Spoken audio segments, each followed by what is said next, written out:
So, what do we supposedly know about Chaldea or Chaldea?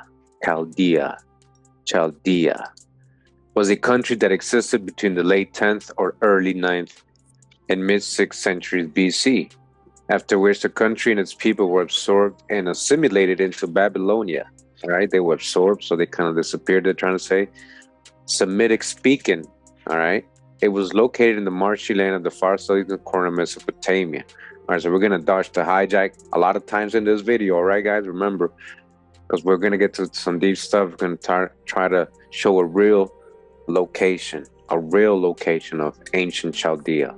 All right, now what they're telling us. Now, the Hebrew Bible uses the term Kasdim. Why? Kasdim. And this is translated as Chaldeans in the Greek Old Testament, although there is some dispute as to whether Kasdim in fact means Chaldean or refers to the South Mesopotamian Aldu. All right, and actually I believe it's both. Actually, when we read a Islamic and Arabian text, it's called Khaldu instead of, they use the same. In Hebrew it's Kasdim, and for the Hebrews and the Arabs it's Khaldu. Khaldu goes down into builder, meaning builder. All right, a builder. Kasdim, we're going to see that goes to being somebody too, a person. All right, that's the Chaldeans. That's what they're saying to us, right, according to this blog. All right, it says here Abraham's Chaldean origins and the Chaldee language. In Nehemiah 9:7, it says here, refers to the place of Abraham's birth as Ur Kasdim, literally Ur of the Chaldeans. Academia generally identifies the city with the Sumerian city Ur, although others have suggested different sites. All right, so this is something I want to point out, that they don't actually know the location. They have not been able to prove that the place they're saying is the ancient place called Ur Kasdim. The one they're using today in Iraq. They can't prove that. It's all conjecture, right? They still debate this. It's a debate still today. And the Britannic Encyclopedia website right here, we're talking about Abraham, right? Again, Hebrew patriarch, not just Hebrew, but a Muslim patriarch, right? Abraham, Hebrew, Abraham, originally called Abram. Remember Ibra or feather. Avram, right, the first of the Hebrew patriarchs and a figure revered by the three great monotheistic religions, Judaism, Christianity, and Islam. According to the biblical book of Genesis, Abraham left Ur in Mesopotamia, right, the land of Ur, right, or Chaldea, Ur, right? So dodge the hijack with Mesopotamia. Again, we're going to show a real possible location. And what was Mesopotamia? What are they talking about? Because God called him to found a new nation in an undesignated land that he later learned was Canaan, all right, the promised land. He ended up in the promised land, Amaruka. He ended up there from Ur, where it was Ur, city of Ur, or Uria. Now I wanted to show this. It says here, a critical problem of a biography of Abraham. This is still in the Britannic Encyclopedia. It says there can be no biography of Abraham in the ordinary sense. The most that can be done is to apply the interpretation of modern historical finds to biblical material so as to arrive at a probable judgment as to the background and patterns of events in his life. All right, so they let you know they're just guessing. All right, based on modern things they're interpreting. Probable judgment, probably. This involves a reconstruction of the patriarchal age of Abraham, Isaac, Jacob, and Joseph early in the second millennium, which until the end of the 19th century was unknown and considered virtually unknowable. They don't know anything. Until the end of the 19th century, they couldn't tell you anything before that. and they're still guessing right now. They're trying to say they got it figured out now. It was assumed based on presumed dating of hypothetical biblical sources. Hypothetical, assumed, presumed. They don't know. All right? They don't know. It's what I wanted to point out. They can't tell you where Ur and Abraham was. It's specifically in a landmass today. They can't tell you. It's unknown. They're guessing. They're assuming. I just wanted to point that out to you. So they cannot tell us where it is if we actually find the real location, because they don't know. All right, so real quick, I just want to show you another name for this Ur, right? This land of Ur. This is from the book Abraham, His Life and Times by William John Dean. And it says here, even the tradition quoted by Eusebius from Eupolemus, a pre-Christian Greek historian, that Ur or Uriah, right? You see that? Uriah, again, or Uriah, or Uriah, the land of Uriah or Uriah land, as he called it, is the Babylonian city Camarina or Chaldea, polis, points to the same view, or as Professor Rawlinson remarks, these names make it a city of the moon god, which, as we have seen, was the case with Ur. I'm going to read from this book real quick, just to correlate a little bit more. It says, a new system or an analysis of ancient mythology, where an attempt is made to divest tradition of fable and to reduce the truth to its original purity. And that's what we're kind of trying to do. We're trying to make this a historic thing. We're not trying to make this into a religious thing. It's not just Bible stories. Like, this is real history. And this is by Jacob Bryan Esquire. It says, these last we may suppose to have been particularly the inhabitants of the city concerning which we are treating. It says, for here in the true land of Chaldea, we must look for Ur of the Chaldees. We accordingly find that there was such a place called Urcho by Ptolemy, or by Josephus, Ura or Uri. You see that? Uriland. Replace that with an I. We're going to see what we're talking about later, right? Uriland, Uri, the land of Ur. By Eusebius, it is rendered Ur, and it was undoubtedly the capital city of the province. Add to this the account given by Eupolemus, who points out plainly the place of the patriarch's birth and abode. We're talking about Abraham. He was born, says this historian, in the city Camarina of Babylonia, which some call Uriah, the land of Uriah or Uriah land. By this is denoted a city of the Chaldeans, a city of the Chaldeans. All right, so now I want to go into the famous works of Flavius Josephus, right? The Antiquities of the Jews, right? So this is written by himself, it says here, translated from the original Greek by William Winston, AM, professor of mathematics in the University of Cambridge. We're going to go to a specific page, what he had to say about the Chaldeans. What did Josephus have to say about the Chaldeans, all right? On page 48 of this book, it says here, Shem, the third son of Noah, had 5 sons who inhabited the land that began at the Euphrates and reached to the Indian Ocean.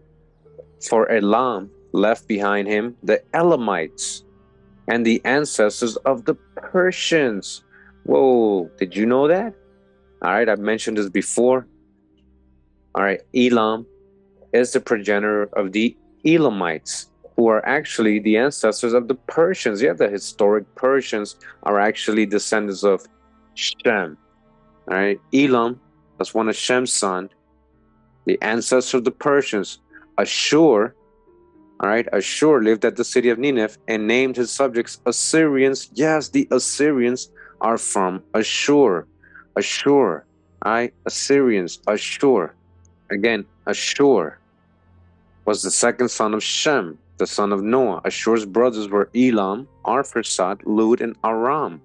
Again, the Assyrians come out of Ashur, who's the son of Shem. The Assyrians and Persians, again, so far, Shem, all right? Persians and Assyrians, who became the most fortunate nation beyond others. Arphaxad, now pay attention, Farsad or Kasan, Farsad named the Arphaxadites, who are now called Chaldeans, Who are the what? The Chaldeans. They're now called Chaldeans. Who? Arphaxadites. The Arphaxadites, or the descendants of Arphaxad. They're Chaldeans, right? Who was the Chaldeans again? That's where Abraham and Terah, his dad, were living in Chaldea, right? Or Uriah, the land of Uriah, or Uriland, right? That was actually descendants of Arphaxadites or Arphaxad. Again, all from Shem. Aram had the Aramites, even the Aramites, which the Greeks call Syrians. All right, the Syrians or Aramites are from Aram, which is from Shem. All right, as Laud founded the Laudites. All right, the Laudites, which are now called Lydians. The Lydians are also from Shem. All right, so letting you know who the Chaldeans were. Literally, he's letting you know they're now called Chaldeans. Why is he saying that? Or he's letting us know that the descendants of Arphaxad are the ones that eventually became known as Chaldeans. So right now I'm in the 1611 King James Bible. It's an original scanned version of the 1611. It also has some very neat genealogical family charts, which is going to correlate with what we're learning today. But we just read about Shem's descendants, and I'm assuming to his tree right here. Again, Shem, he had all these kids. One of them was Arphaxad. All right, Arphaxad, right? That's where the Chaldeans come from. They descend from him somewhere. All right, again, also Eber, right? The Hebrews, or Eber, he comes out of Arphaxad too, just like the Chaldeans. And as we just read, Ashur had the Assyrians. The Assyrians are from Ashur. Elam are the Elamites or the Persians. All right, as you can see here, Persians, right? Persians, another source telling you the same thing, not just Josephus. Lud, again, remember the Lydians, they didn't have it here. Aram is the Aramites. All right, just to show you that there's a real history behind these so-called biblical stories and these nations of the world. All right, as you can see, Abraham way down here, as we're talking about the Chaldeans and Abraham coming out of Chaldea, right? So where was really Chaldea, or the land of Uriah, Urialand. All right, so real quick, going to read from the book of Jubilees. Remember, this is one of those books they took out of the first original Bibles. This is an apocryphal book, you know, one of the forbidden or secret books by George H. Scroll, PhD.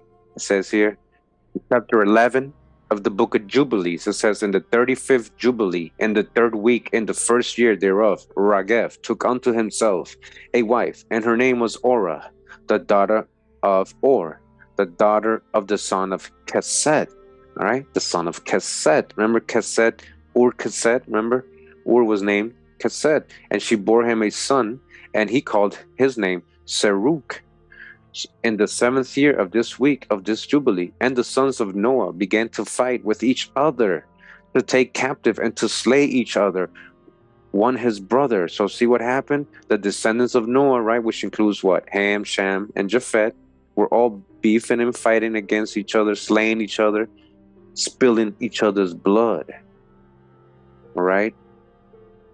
And to spill the blood of men over the earth, and to eat blood, and to build strong cities and walls and towers. And single men elevated themselves above the people. Single men became kings, remember? They exalted themselves and first founded kingdoms. And to make war, a nation against a nation, and nations against nations, and city against city. And all things became worse. And they acquired for themselves arms, and taught their sons war, and began to take captive the cities, and to sell male and female slaves. Who did this?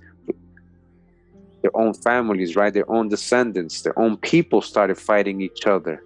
Nothing new under the sun, right? And Ur, the son of Kesed, Ur is actual person, the son of Kesed, built Era of the Chaldees, and called its name after his own name and by the name of his father, Ur Kesed, or his name and his dad's name. And he made for himself molten images, and they worshipped each one of his own image, which they had made for themselves by molding. And they began to make sculptured images and unclean forms, and the terrible spirits assisted them and misled them to commit transgression and uncleanliness. And the prince Mastema gave his power to make all this, and through the angels who had been given under his land, he sent out his hand to do all wickedness and sin and transgressions. and to destroy and to murder and to shed blood over the earth. On this account his name was called Sirach, for Sirach turned himself in all things to do all kinds of sin. All right, remember, now we're talking about an ancestor of Abraham. All right, see what he's doing? And he grew and dwelt in Ur of the Chaldees, near to the father Uriah land, of the mother of his wife. And he worshipped idols, and he took to himself a wife in the 36th Jubilee, in the 5th week, and the 1st year thereof, and her name was Melka, the daughter of Keher, the daughter of the brother of his father. And she bore him a son, Nahor, in the 1st year of this week.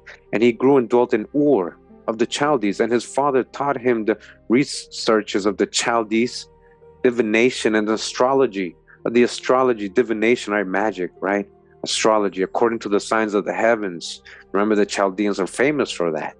And in the 37th Jubilee, in the 6th week, in the 1st year thereof, he took to himself a wife, and her name was Eosek, daughter of Nesteg of the Chaldees, and she bore him Terah in the 7th year of this week. Now remember, this is Abraham's father. And it says here in number 10, and the prince Mastema sent ravens and birds that they should eat what was sown on that land, in order to destroy the land, so that they might deprive the children of men of their labor. For before they plowed in the seed, the ravens picked it up from the surface of the ground. On that account his father called his name Terah, because the ravens and the birds robbed them and devoured their seed. And the years began to be barren on account of the birds.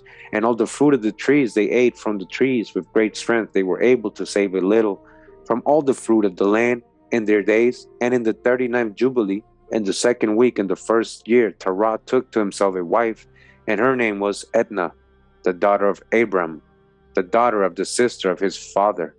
And in the 7th year of this week, she bore him a son, and he called his name Abram. All right. So she named him after her grandfather. There was actually another Abram before him. You see that? By the name of the father of his mother, for he had died before his daughter conceived a son. Oh, wow. So they named him Abram after his grandfather. You saw that? So this is the famous Abraham. All right. So I just wanted to show you the background of where we get these biblical stories, how, Abraham was in this evil land, right, with all these idols, and his dad and everybody was worshiping idols, and he had to kind of go against his dad, and he had to flee from there because they were all into this idol worshiping and all this stuff, and he went into the promised land, right, Canaan.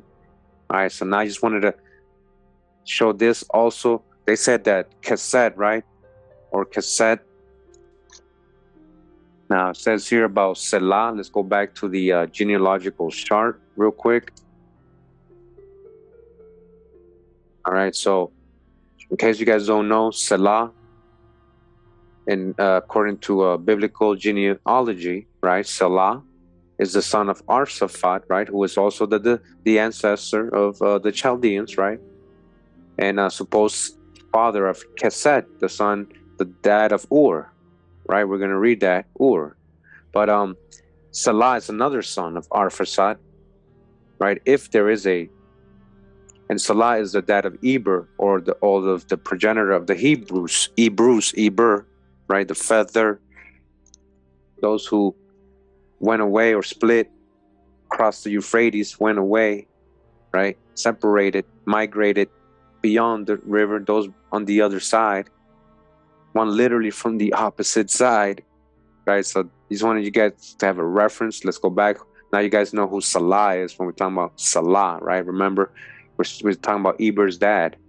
So when we go back to the book of Jubilees, and we're in chapter 8 in the book of Jubilees, and we're on verse number 5, it says here, and in the 4th year, Salah, right? Salah, the dad of Eber, was born, and he grew up and took to himself a wife, and her name was Mu'ak. You see that? Mu'ak, the daughter of Kesed. Who is Kesed? The brother of his father. Whose father? Salah's father. Who is Salah's father? Again, Salah's father is Arphaxad, right? Salah is Arphaxad. So that means that Arphaxad has another son, according to what we just read in Jubilees, named Kesed, which is not shown here, right? They only go down one line. Why is that? Because Kesed was probably going to link you to It's going to link you to Chaldeans. They probably don't want you to know the Chaldeans are coming out of Shem too. Now again, just want to point out what Josephus said earlier, right? What did Josephus say?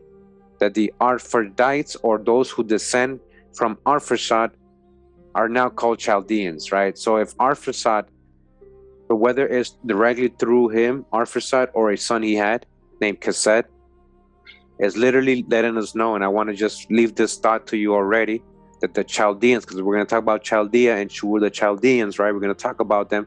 Now we know, right? These are most likely descendants of Arphaxad, a son of Shem, meaning Chaldeans are descendants of Shem. So even Genie has Arphaxad, king of Arphaxadites, all right? And it says son of Shem. And it says he's the father of Kesed. There you go, the father of Kesed, Kainan, Anar, Shelah, or Salah, and two others. All right, but Kesed is here. And Kesed, when you click on Kesed, let's go to that. All right, it says husband of Ninsun. Ninsun is a deity in Babylonian, right? Ninsun is the mom of Gilgamesh. Ninsun is the mom of Gilgamesh. Did you know that? That is the wife of Kesed. Kesed, father of Hua Mu'ak. Mu'ak, that's the daughter who married Salah, right? She married Salah and had Eber.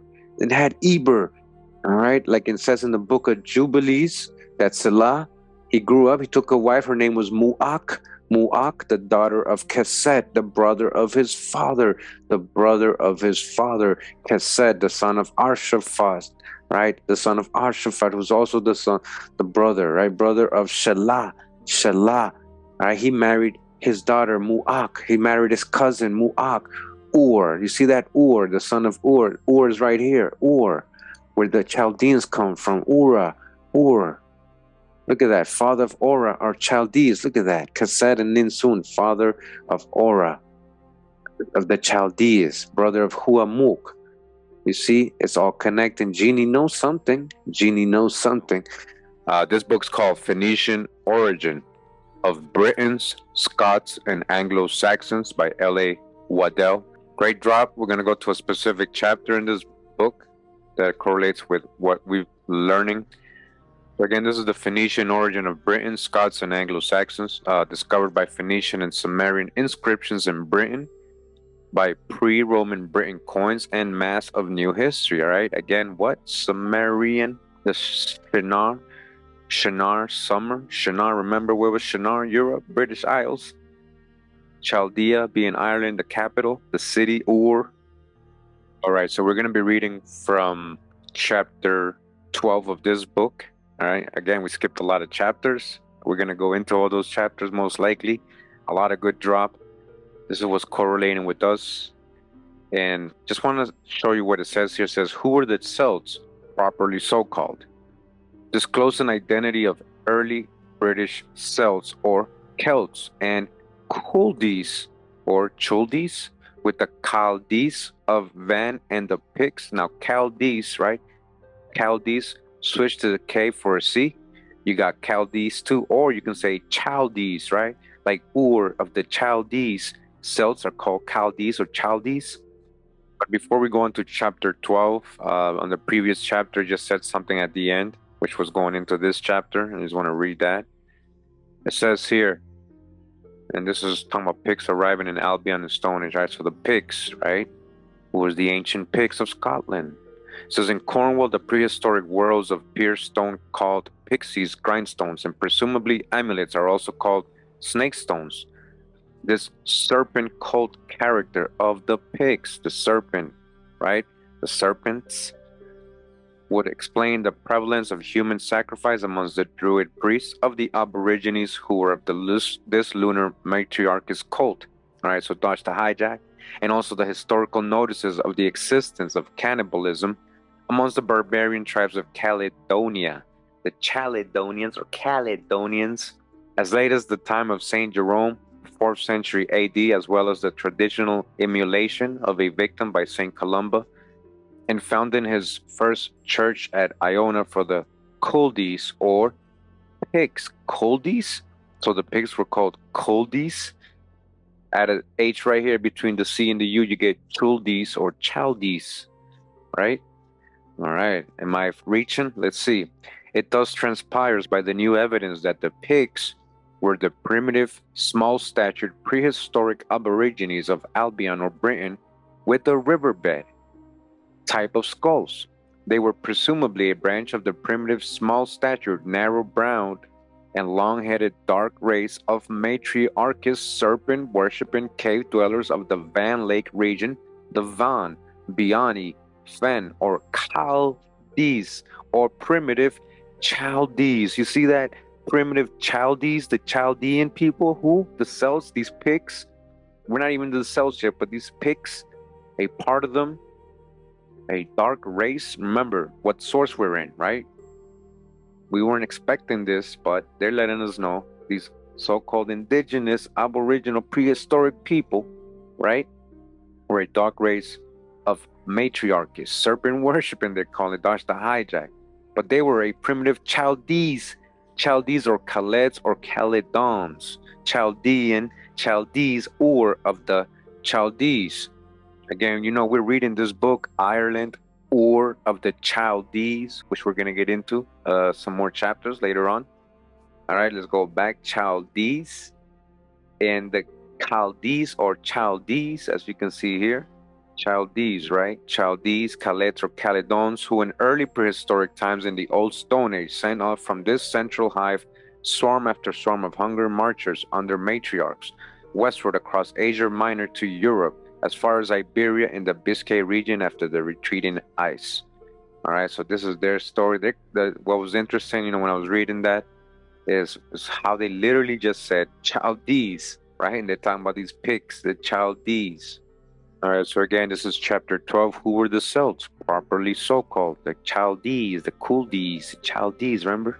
In Ireland, also the Celtic area generally corresponds with that part of the country, especially associated with the Bans, the Vans, or early Fiends, who we have found were Picts. All right, these were dark-skinned people. Cornwall, with his old tin port of Ictis or Victis, was a chief Celtic, in parentheses, center for the old See of Itch, or the Picts. All right, these are all Pict lands. And the Picts appear to have called themselves Chaldees. They were the Chaldees or the Culdees. All right, again, I know it was a long introduction to this chapter before we can get to the juicy part, but they had to break something down to you. You get what they're saying? They never, the real ancient people that were in these lands, like the Picts, had nothing to do with Gaelic or the Cymri or any of those other people that came in later with their languages. And then they were labeled under that, like Celtic and Aryan and all that, just because they ended up speaking those languages. But these people called themselves Chaldees or Chaldees, switch the K with a C, or Chaldees or Chaldees. Remember, Kesed, Chaldees, or through the fire, Chaldic, through the fire. This new line of evidence leads us to the conclusion that the early Celts or Celts were presumably the early Picts, calling themselves Chaldees or Chaldees, a primitive people who I find from a mass of evidence were the early Chaldees. They were the early Chaldean people. Again, Ireland, right? Or of the Chaldees. Chaldees, remember Abraham, who the Chaldees in the Bible, they're supposed to be somewhere else in Iraq over there. They lied to us. All right, they confused us a lot. They mixing up nations and languages together. They did all that on purpose. A lot of layers we got to uncover, but we'll do it slowly, right? But surely. All right, they called themselves the Chaldees or the Galati and the Gali of Van and Eastern Asia Minor, Mesopotamia in the Stone Age. All right, remember, he says there has to be them. He's letting you know the same ones from the Bible. That's them, the same ones from supposedly Asia Minor, Mesopotamia. That's the hijack. It wasn't over there. Remember, Canaan, the real Mesoamerica or the cradle of civilization, was in America. All right, but he's letting you know, this author, another source, that these Chaldees or Picts, the Picts were ancient Chaldees, the ancient Chaldees of Mesopotamia. Their western hordes would seem to have retained their title of Chaldees or Galati or Gal, when in the Old Stone Age they penetrated westward into Gaul on the Atlantic and formed there the primitive Celts or Celti or Gaul, and of Pictavia. Remember, they came from the Atlantic, Pictavia, or the border of Iberia, and the Gauls and Gaul are actually called Galati and Galat by Strabo. All right, again, Chaldeans. And at a later period, when the round-headed Sarmatian of Alpines invaded Gaul from the Rhine and Switzerland and drove out the Picts, they seem to have retained the old aboriginal name for that land and its people, Gaul. All right, they drove out who? The Sarmatians. Remember the Simri, the Cimmerians. The Cimmerians, remember, check out my video, part 2, Nations of the World. Who the Cimmerians? These are the same people they're talking about, the Sarmatians. And Chaldees, Celt or Celt. So they're saying that they came, they invaded them or drove them out, or maybe assimilated, amalgamated with them, enslaved them, or whatever, ran them out, and they kept the names of those people there though, like Gaul and Chaldees, Celt or Celt, Chaldees, Chaldees. Yet, although in Britain the name Celt or Celt does not appear in the fragmentary surviving history of ancient Britain under that exact spelling, it nevertheless is represented in its dialectic variant of Khaled and Caledon, and in the Culdees, right, or like Caledonians, right, Culdees or Chaldees, and the title of the Pictish mission of Columba. It may possibly survive also in Gadhel, the common Gaelic speaking of Gael, by transposition of the letters and spelling a recognized dialectic change called paronomasia of an earlier Galdi representing Chaldi or Chaldi. All right, now that's deep. All right, like the Muslim and the Quran, how they were referring to the Chaldeans as Chaldean.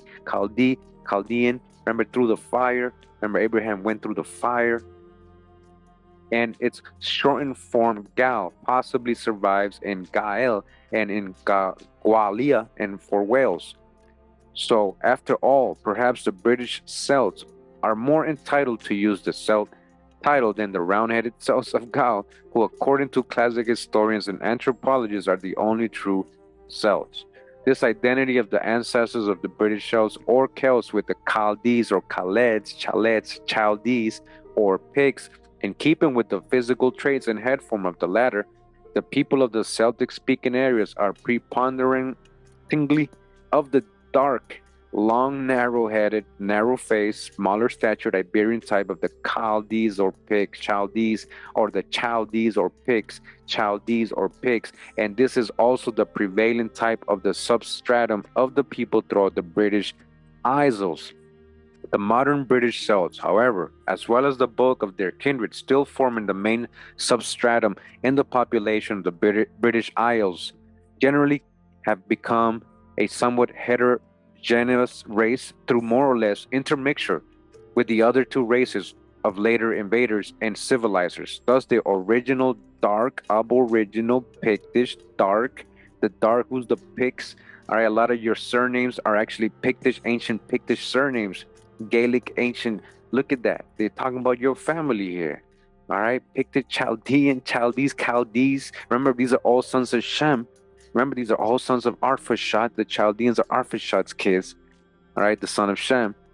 And they were what? Dark aboriginal Pictish or Iberian stock has been mixed more or less on the East Coast and Midlands with the non-Aryan, round-headed, and broad-browed fair Alpine or Slav or Hun invaders from the time of the beaker using men of the late Stone Age, about 2000 BC onwards. All right, so we continue again in this book, Ireland, Ur of the Chaldees. Again, Ireland, Ur of the Chaldees by Anna Wilkes. And again, this book is from 1873. A lot of great sources and footnotes. And we're in chapter 6 of this book. I remember we have already read the first 5 chapters. Check out the previous video if you haven't. And this chapter says, the cross, a Chaldean symbol.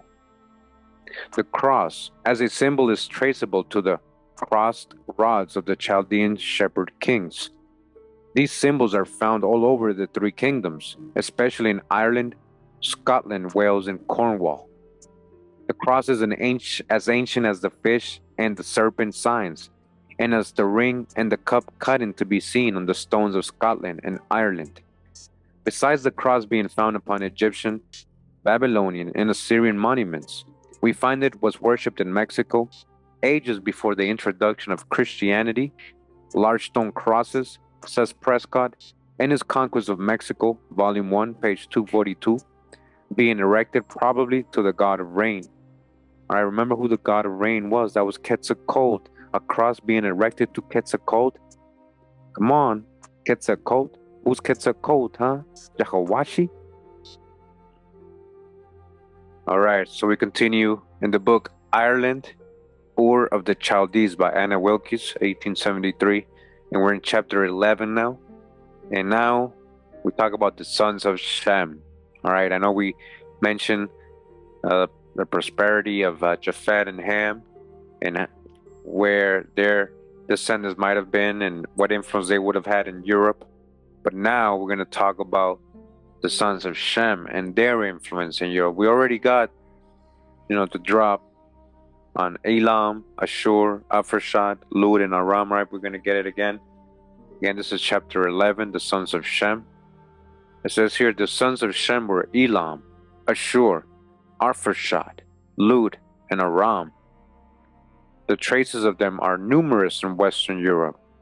Like the Kuttite and Japhetian, these are to be found in the comparison of their language, names of people and places. Monumental art remains.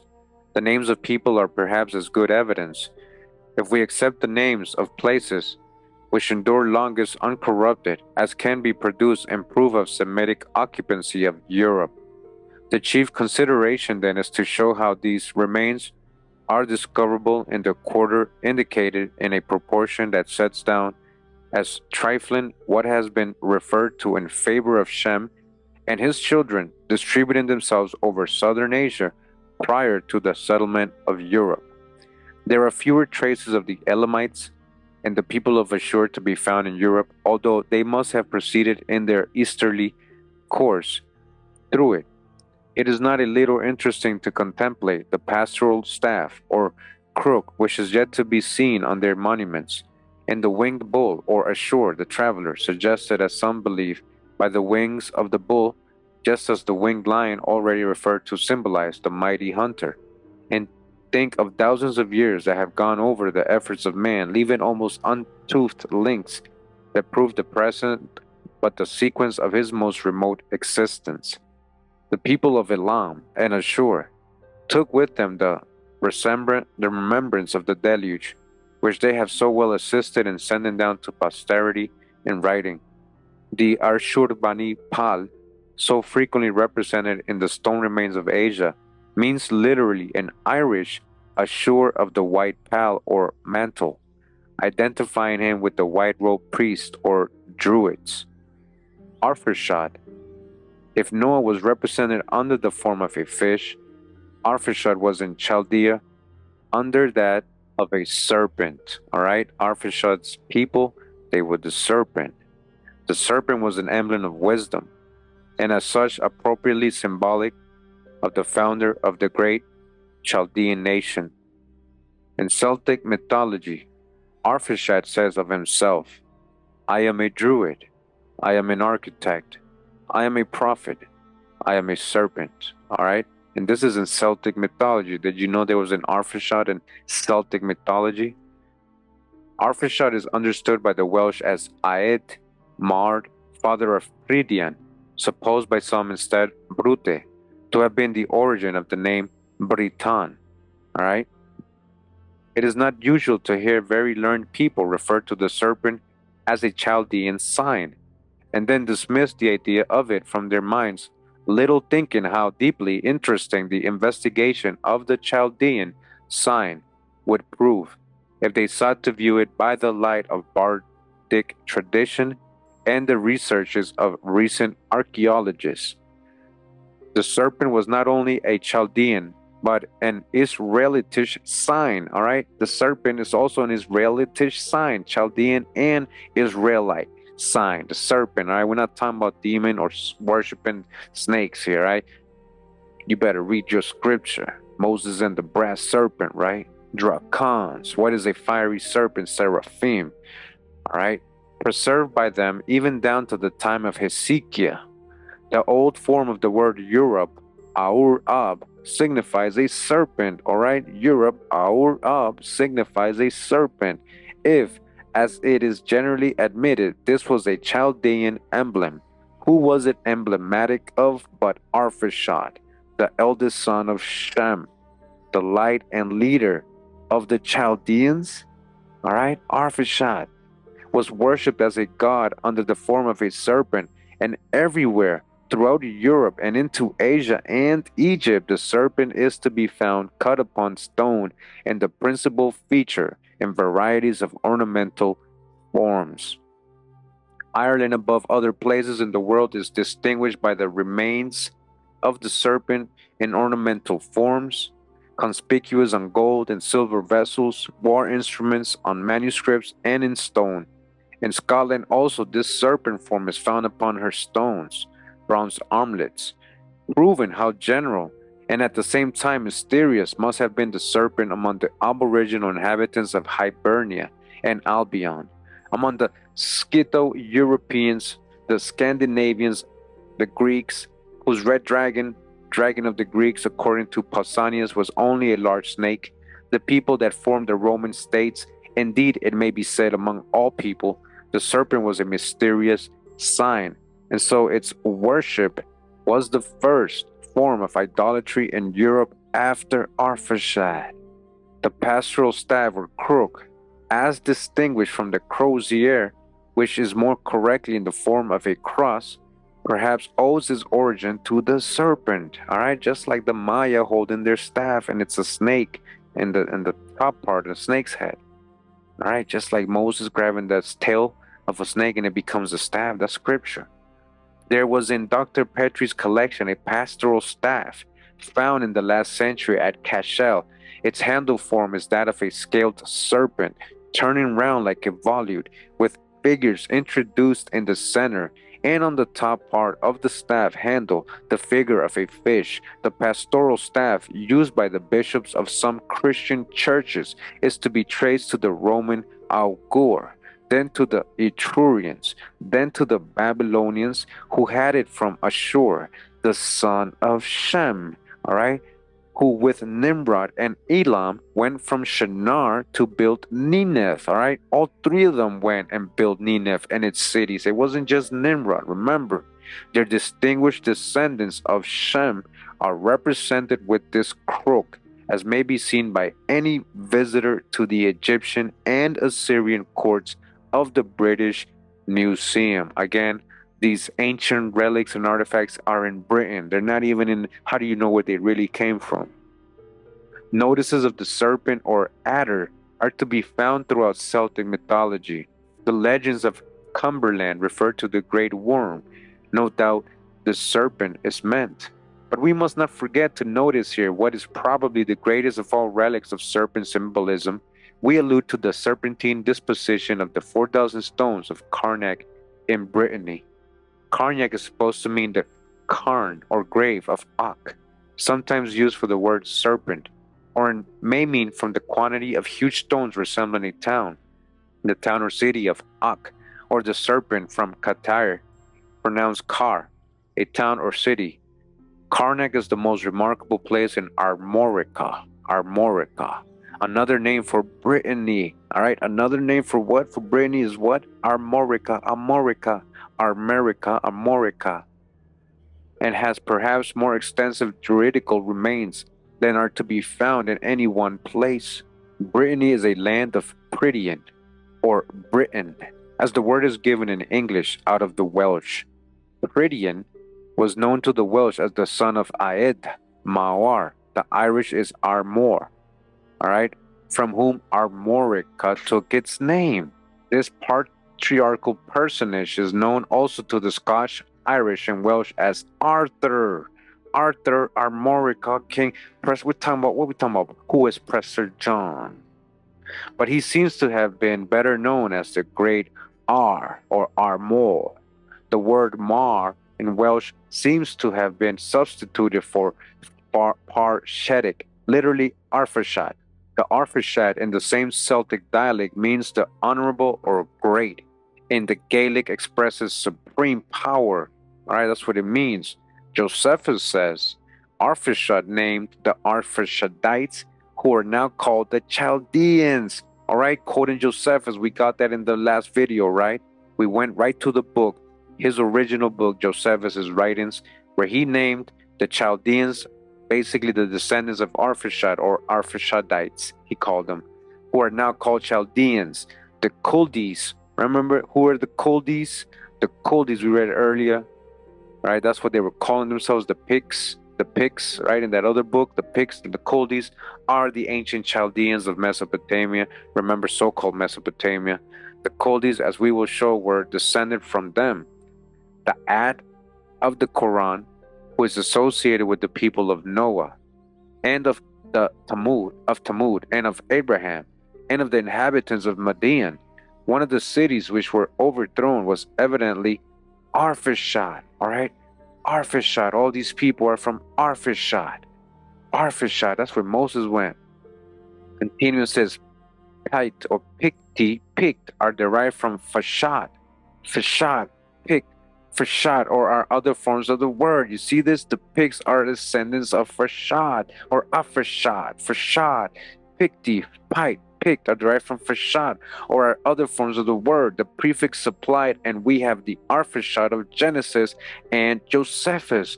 Therefore, the Picti, apart from the old notion of the painted people of the early history of Scotland, means a people of power, honor, and greatness. All right, that's what Picti means. The people from Fashad, the people from Arphaxad. This is deep because in the other book we read earlier, this is really deep. How you guys remember, it was telling you that they were different people. These Picts, who they eventually started naming Celts, right? Celts or Celts. They weren't the same as the Gaulish people or the Gomara people from Gomer or the Cimbri or even the Iberians that were coming up as Celts. All right, they were different people. Now we see who they were. They were coming from Shem or Arphaxad. The Picts, right? They were coming from Shem, these great people, all right, meaning great people, honor and greatness. The painted people, the ones with the tattoos, the painted people of early history of Scotland, all right? All right, the original indigenous people, they came from Arphaxad. Arphaxad then was the first druid, architect, prophet, and serpent of tradition and history. That's a big one right there. Now, I'm going to show you something, guys. I'm going to show you something. And this is from so-called the fictional world of King Arthur, right? But now we know what King Arthur means, right? Now we know what King Arthur means. So check this out. All right, so I don't remember what I was searching for in Google that I came across this, but this was under one of King Arthur's myths of the Round Table. The families, one of the families of persons or knights was Arphaxad Legros, and this is the one, this is his symbol. As you know, this symbol has been on many family crests in Europe.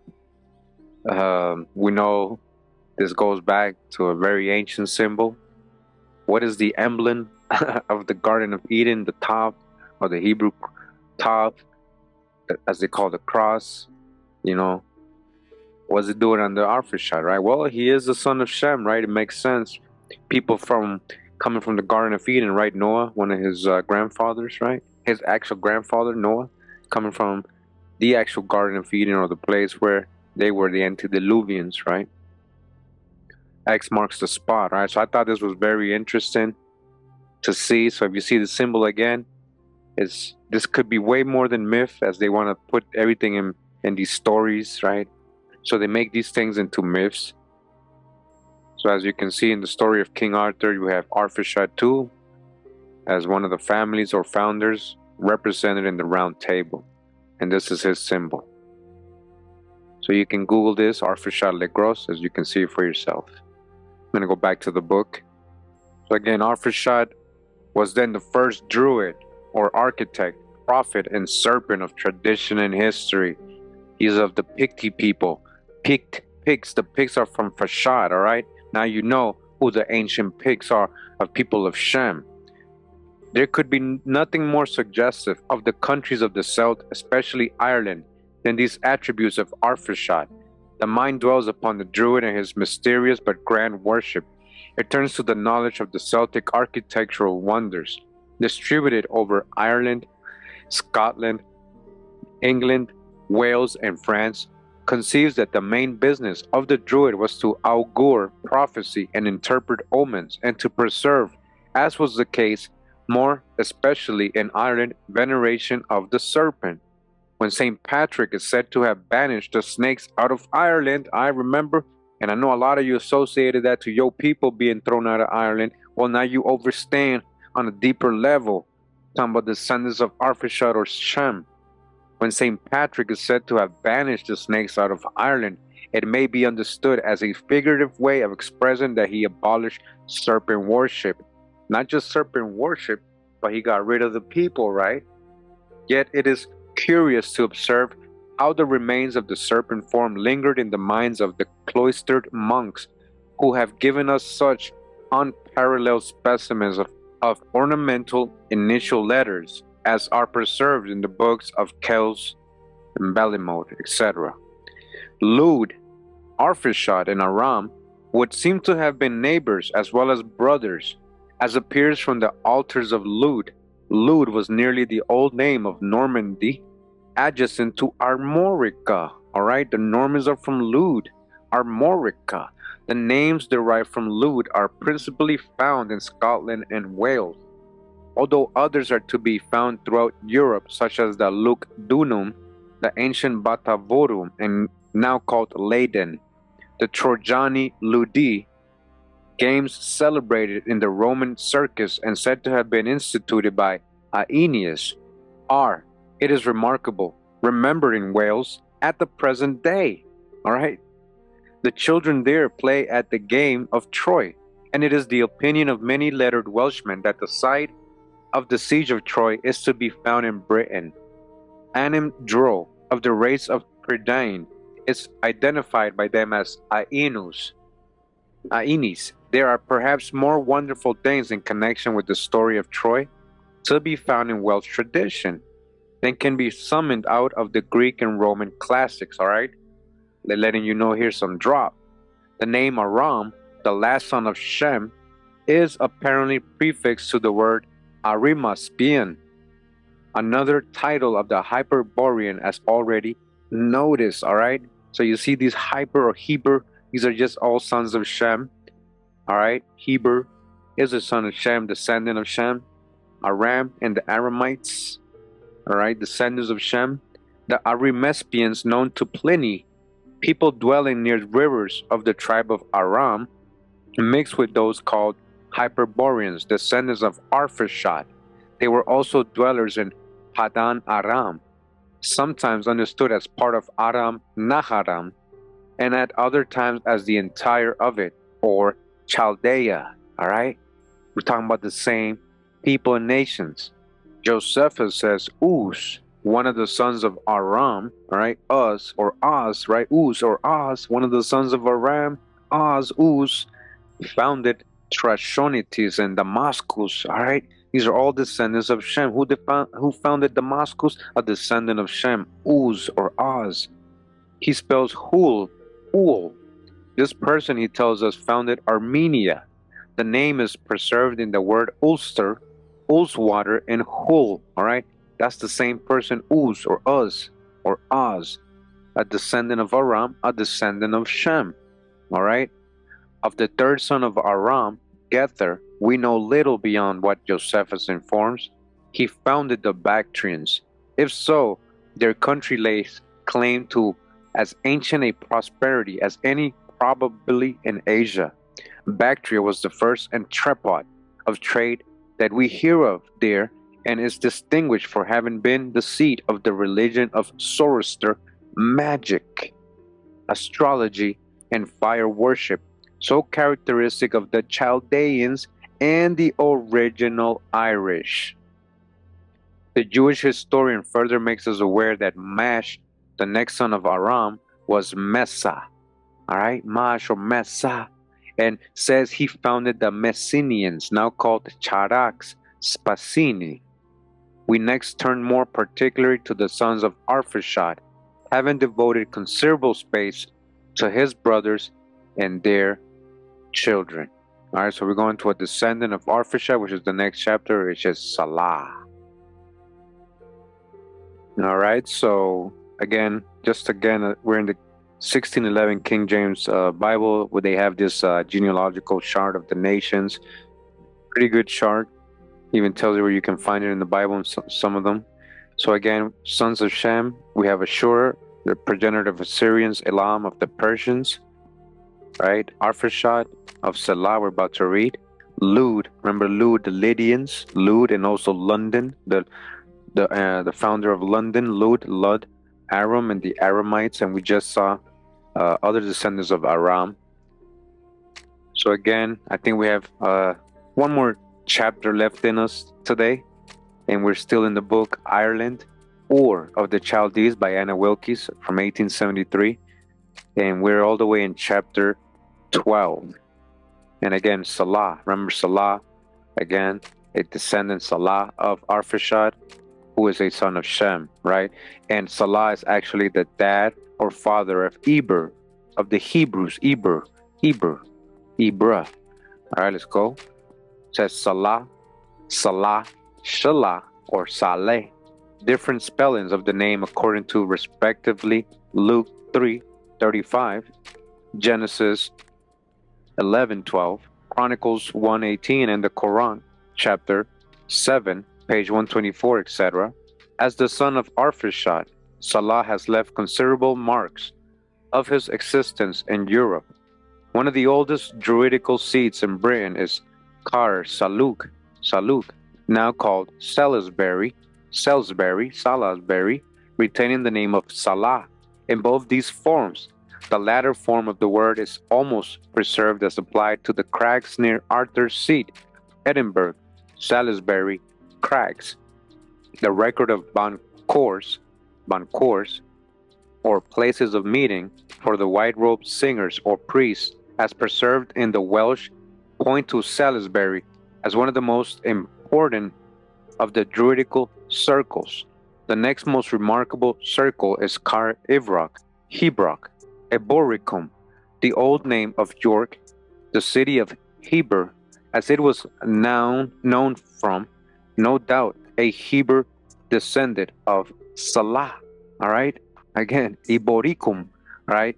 And somebody put on me to the drop, Boricua. And when I read that Eboricum in the last video, I also thought the same thing. That sounds like Boricua, Eboricua. The old name of York, the city of Heber, as it was known from, no doubt a Heber descendant of Salah.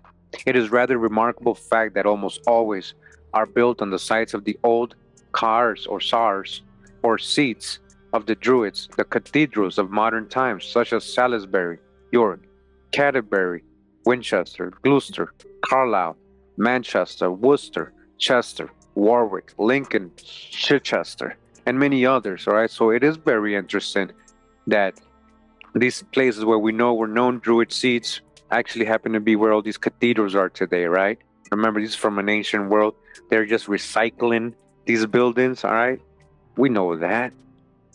It says the seats of 3 arch-druids were as before referred to Lud or London. Remember Lud, the son of Shem, Evroch or York, and Carleon in Monmouthshire. One of the descendants of Heber was Levi. Levi or Lewis is a Celtic word. Jacob names one of his sons Levi.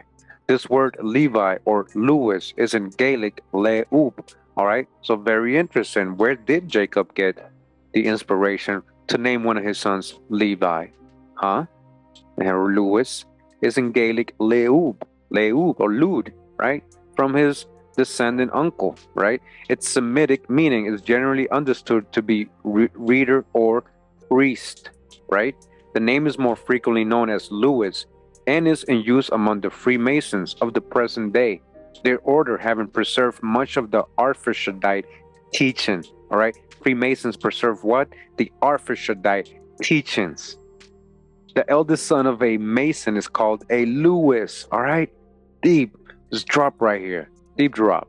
Many families in Europe bear names distinctively pointing to a Levite origin, such as Lewis, Lewis, Levi, Levison, etc., and are more especially peculiar to England. The island of Lewis in the Hebrides, Lewes and Sussex, Lewisham near London are places that prove in their names their Celto-Iberian origin. The name Lupt Bat Gaelic points to Levites of the Mosaic dispensation, reminding us of the architects whose firstborn sons were dedicated to the service of the temple. The early holy circle of men of the Ekdracht, of druids, or the unhewn stone altars were singers or men of the chores or choirs, singers, reciters, and readers or readers. The word Levite expresses this. The custom of consecrating the firstborn son of each family of the Chaldeans to God was preserved by the Jews and can be traced to have originated with the early Druids, the great priesthood of Arphaxad, and the early teachings of this body consisted of the right keeping of the records of the Chaldean rule. The uninitiated can perceive alone from the outward forms and symbols of Freemasonry that there is much in it that originated with the Chaldean mysteries and teachings of the Druids. The three rays of light, symbolizing the name of the Most High God, formed us, and the circle, the ark, the temple of the sun, the moon, and the stars, the signs of the zodiac, reference to the mariners of the ark, and their first Grand Master, who was followed by sons of May, Templars, Knights of St. John, Oannes, and the Grand Cross refer directly to the religion of Noah. All right, you hear this: Oannes, John, St. John, Oannes, St. John, Prestige John. What we going on? The Grand Cross. Talking about Templars. Who's the original Templars? Grand Masters. What's going on here? Directly to the religion of Noah and his sons. The Mason of today is instructed in the forms and rites and mysteries of the diviners and druids. All right, deep. The diviners and druids of the past have bequeathed to the present much that is to be learned by the educated. Eboricum, one of the grand seats of the Chaldean faith, and then chief city of Britain, was the center of Chaldean power. Listen, because we already got this. This was happening there in England. Chaldean power, right? Eboricum. And Hebrews have held possessions there from the most ancient times, as is well known, that the Chaldean Hebrews were joined by numbers of the children of Israel, and the identity of the old house was lost in that way. There is no doubt, neither should we have any hesitation in saying that the Chaldee or Kuldee, remember the Picts, held the faith of the Hebrew pure for many ages before and until sometime after the establishment of Christianity. Those who held the old faith of the Essenians accepted Jesus of Nazareth as a prophet and mediator, and did so still holding the Hebrew observances of times, Sabbaths, and ancient seasons, which are proven by the calendars of the feast and fast. The ancient Jewish customs, as known to us, corroborate what is asserted that the old Celts were no other than Chaldean. All right, the Jewish customs prove this. He's letting you know this is a major drop. You know, we're learning, we're reading, we're trying to put all this together. Shout out again to Big Judah. It's all connected. We're all connecting the dots, right?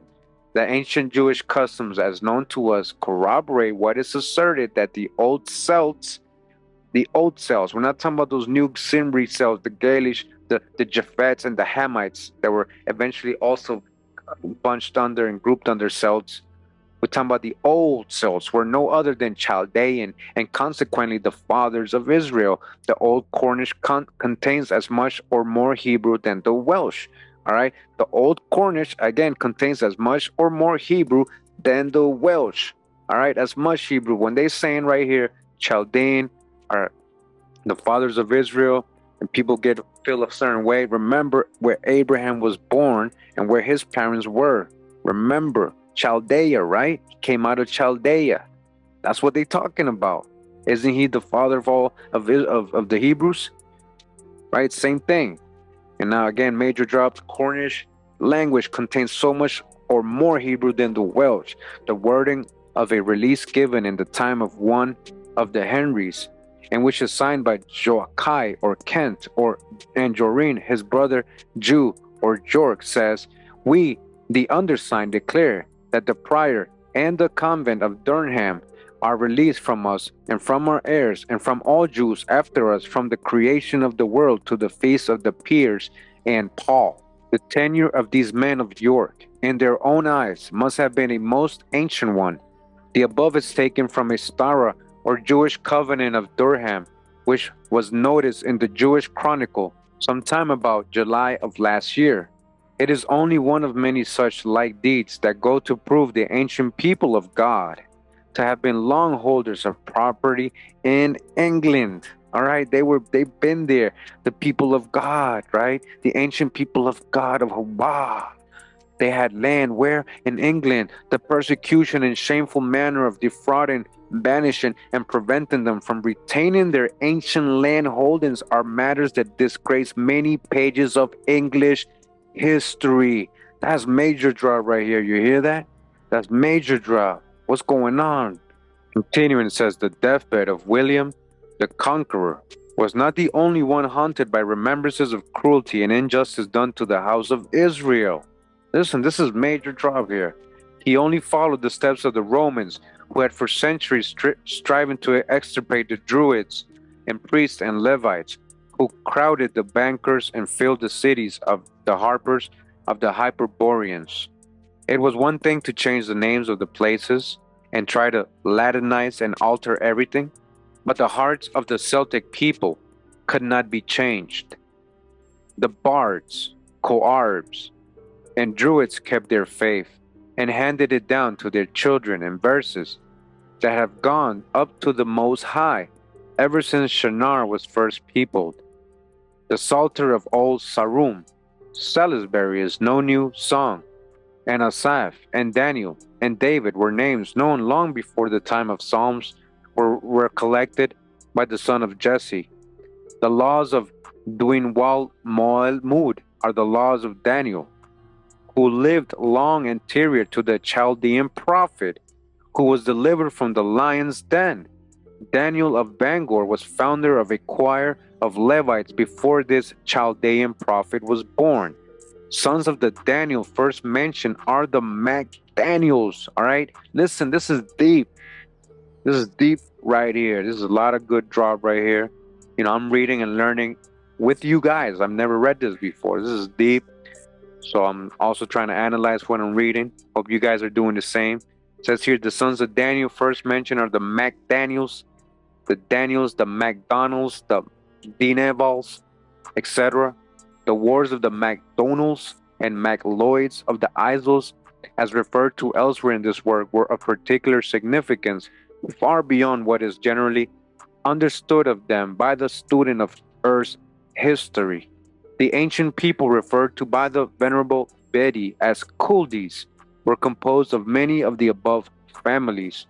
This description identifies them with the Essenians and Therapeutes.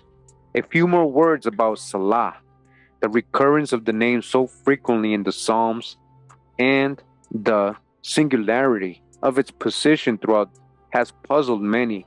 It stands separate in the Psalms. All right, remember that word is like a break in between the Psalms. So, for example, the earth and all its inhabitants thereof are dissolved. I bear up the pillars of it. Selah. And then it just continues like all of a sudden, but it doesn't explain why Selah is there. So that's what they're talking about. All right. The Arabs of Joktan took with them numerous legends of Salah to their country, as we know it in the present day, Arabia, and to Europe again with Mahomet. To the Mohammedan, the story of Salah is quite familiar. He is represented by them to be of the land of the ancient Arab. All right, so again, where is Salah from? Well, the land of the ancient Arab. Who's the ancient Arabs, right? This must not be understood as the dwelling place, but the land from which they first migrated.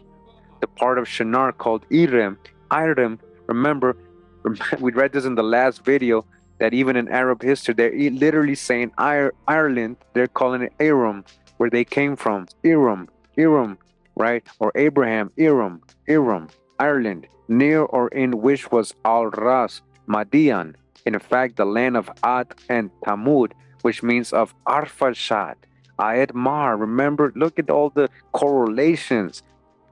And of Terah, the father of Abraham. All right, Arphaxad, the land of Arphaxad, and of Terah and Abraham. That was in Ireland. That was in Ireland. All right, some places of consequence in Europe yet retain the name of Salah. Salah, a town of Thrace near the mouth of the Hebrews, Salamis or Salamina, a town of the east of Cyprus, Salapia, a town of Apulia, to which Hannibal retired after the Battle of Cannae, Salara, a town of Africa, Propia, taken by Scipio, and Salamanca in Spain. The Salasi, a people of Sipalsa and Gaul, were descended of Salah, Salasi, Salah. There are some names of people corresponding to Salah, Salah, Salaman, and perhaps Solomon and Saleh. All right? So Salah, Salazar, huh? Salah. All right, so we're going to end it here for today. Remember, we read this book. We're going to get into more of this book and other videos. The sons of Shem, right? Sons of Shem.